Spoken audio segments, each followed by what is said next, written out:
Jaya TV நேயர்களுக்கு வணக்கம். நான் உங்கள் ஷப்தீனா. சுவையும் ஆரோக்கியம் இருந்த கமகம சமையலில் இன்றைக்கி நம்ம பார்க்குற ரெசிபி சிறுகீரை வதக்கல்.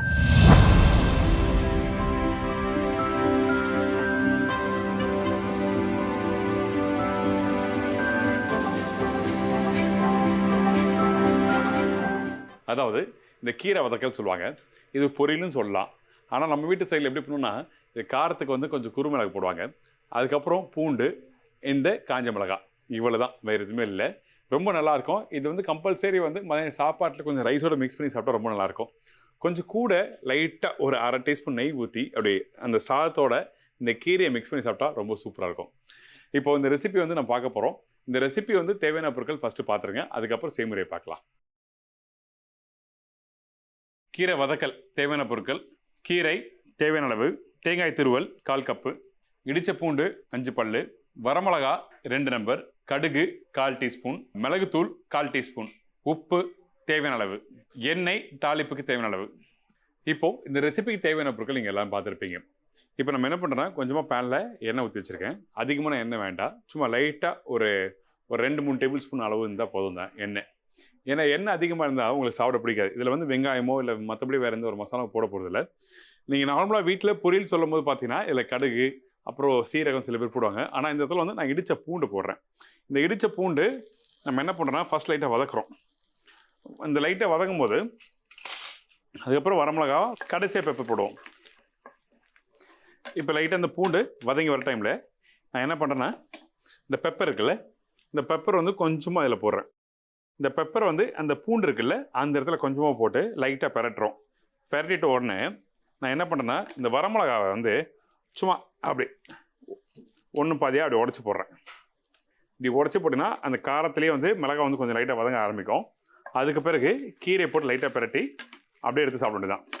கீரையை வந்து ரொம்ப நேரம் குக் பண்ண அவசியம்லாம் இல்லை, சும்மா லைட்டாக அப்படி பெரட்டினா போதும்.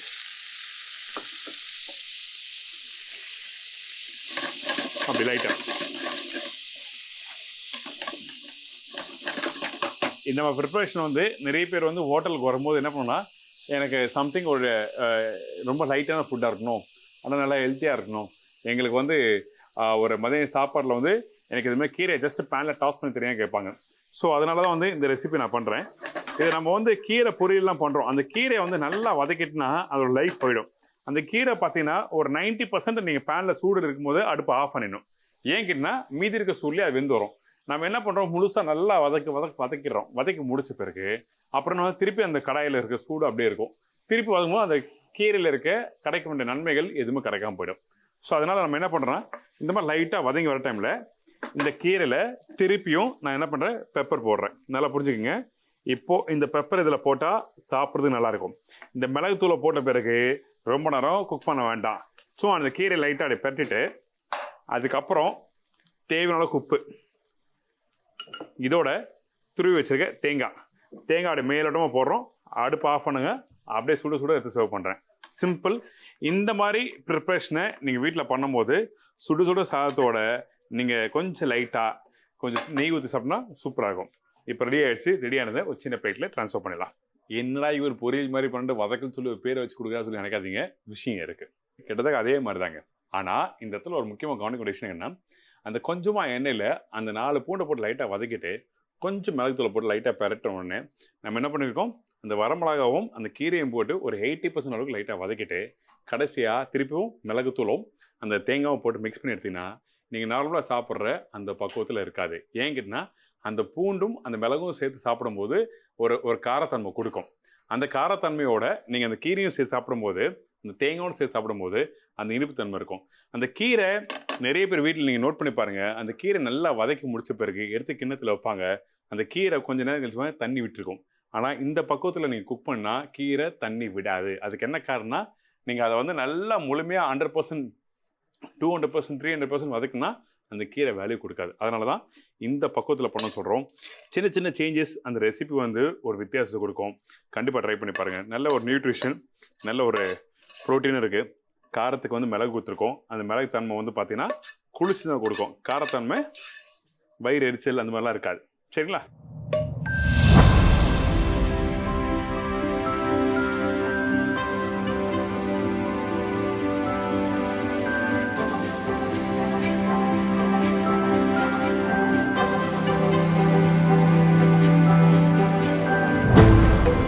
சட்டை போட்டுன்னு டக்குன்னு ரெடி ஆகிடும். நீங்கள் மெனக்கெட்டு ரொம்ப கஷ்டப்பட்டுலாம் நீங்கள் வந்து பண்ண வேண்டியதில்லை. இப்போ நல்ல ஒரு ஹெல்த்தி ரெசிபி சொல்லிக் கொடுத்துருக்கேன், ட்ரை பண்ணி பாருங்கள். முக்கியமாக அந்த மிளகை வந்து நீங்கள் ரொம்ப நேரம் குக் பண்ணிங்கன்னா கண்டிப்பாக அது ஒரு கசப்பு தன்மை போயிடும், ரொம்ப காரத்தன்மை வேறு மாதிரி பக்குவத்தில் போயிடும். அதனால் நான் சொன்ன பக்குவத்திலே பண்ணுங்கள், ட்ரை பண்ணி பார்த்துட்டு ஃபீட்பேக் கொடுங்க.